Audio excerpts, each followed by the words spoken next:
Welcome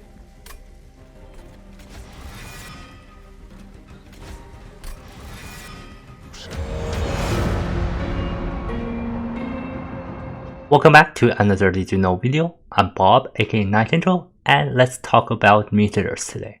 Mutators have been in the game from the very beginning, and after the Wild Mutations patch, a bunch of new mutators have been added. While they are fun and all, some may not operate like you expect and may throw you off your game.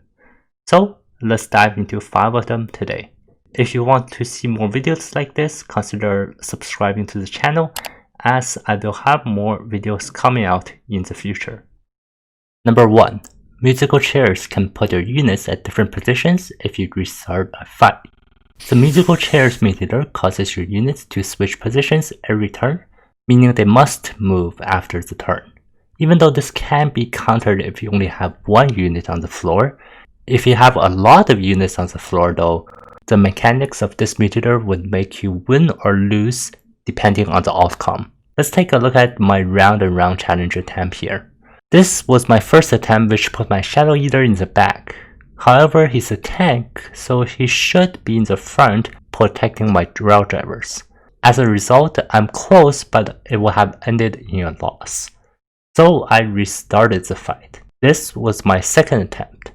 On this same turn, my Shadow Eater was in front of my rail drivers. This configuration was able to deal enough damage to the boss that my top floor was able to grab a victory.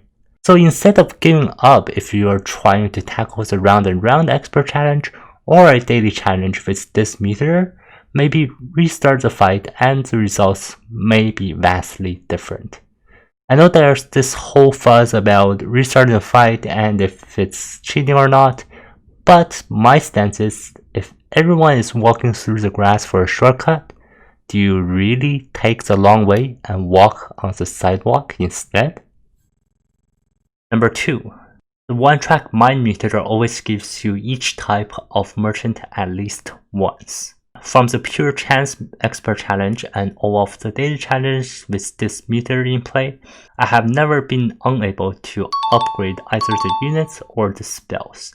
The game always gives you at least one visit to each of them, excluding the Merchant of Trinkets. Since you will always get the Merchant of Trinkets anyways before the Seraph fight, it's not guaranteed that you will get one in the middle of the run. As for the Merchants of Magic and Steel, the single visit can be as early as Ring 1. If that does happen, I wouldn't say you're screwed, but it's surely going to be a very difficult challenge. However, since the number of Merchants of Magic and Merchants of Steel are most of the time the same number, the chance to go to an even number of them is very high. So in a normal daily challenge or even the pure chance expert challenge, you can expect 2 merchant visits to each type. But do prepare for the worst situation if you don't get those visits. Number 3. Cleansing buffs and debuffs. There are a few mutators that add buffs to enemies and a few that add debuffs to your units. They are the Pain Train, Ninja Training, Shields Up, and Hollow mutators. For most of them, they are quite annoying. However, all of them can be cleansed by Wickless recruitment or resin removal. This is probably one of the few good things when playing as Melting Remnant, either primary or allied. Although for the other clans, they just have to deal with the onslaught of enemies with all these buffs. Number 4. The synergistic combo between the Duality Mutator and Hoarfrost Effigy. This interaction was available to us in the previous patches, but I was unaware of it because there was rarely any times I played Stygian with the Duality Mutator active. However, this new challenge, the stealthiest boss, allowed us to obtain this crazy interaction. According to this Reddit post, the Hoarfrost Effigy mechanic is like this. It first removes all frostbite on the floor and count them up. Let's say there's 100 in total.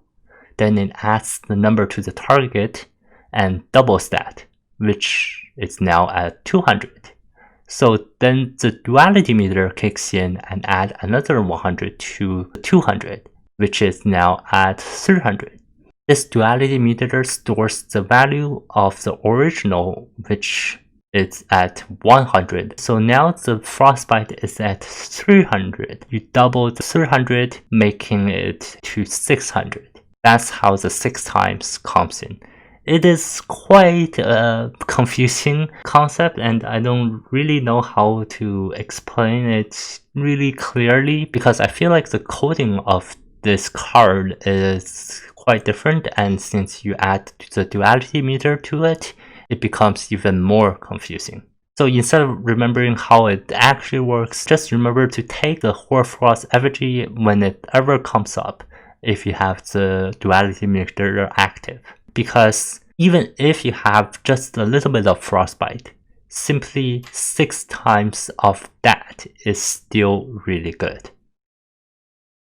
Number 5. Created unit cards versus the permadeath mutator.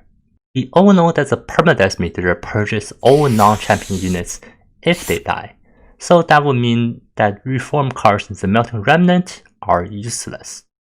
However, if you can generate units that are not originally in your deck, you can still reform them. In this daily challenge, I had an Imperate Shartail Queen, and I was able to generate a lot of fledgling imps to be reformed. I believe this mechanic still works for cards such as Imp in a Box and all morsel generating cards. If these units don't start in your deck, they can't be purged from your deck and thus will go into your consumed card pile. So then you can actually reform them. Since the introduction of the morsel pool, we can no longer reform morsels when they are eaten. However, we can still reform imps. And reforming imps when you have the permadeath mutator active, it's pretty much cheating the system. If you want to learn about some more tips about imps and how spells affect them, this next video talks about the interaction of endless imps versus holdover spells. So click on it and I'll see you over there.